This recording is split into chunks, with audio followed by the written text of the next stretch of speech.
Nagkaroon ng palitan ng putok ng baril mula sa tropa ng militar at sa mga sinasabing lawless element na suportado ng MILF o Moro Islamic Liberation Front sa lugar ng Tipo-Tipo sa Basilan.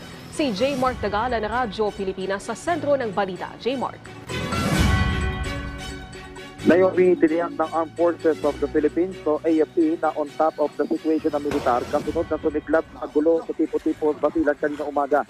Ayon kay Philippine Army spokesperson Colonel Louis Di Maala, patuloy ang pangangalap nila ng impormasyon mula sa ground upang makapaghatid ng tama at detalyadong ulat.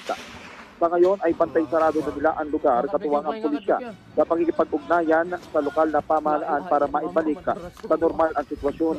Batay sa ulat ng Army's 11th Infantry Division, sumiklab ang enkwentro dakong alas 7 kaninang umaga sa pagitan ng mga armadong grupo na suportado ng MILF din ng mga residente sa lugar. Itinuturing naman ng Joint Task Force Group Basilan na o away mula sa mga local group ang pinagmula ng enkwentro sa naturang bayan. Una ng pinulong ni Basilan Governor Mujib Hataman ang mga kinatawan ng militar, din ng MILF commanders, mga religious leader at iba pang stakeholder upang talakayin at solusyonan ang tensyong kasalukuyan nangyayari sa bayan ng Tipo-Tipo. Mula sa Campo Aguinaldo para sa Integrated State Media, J. Mark Dagala ng Radyo Pilipinas, Radyo Publiko. Maraming salamat, J. Mark Dagala.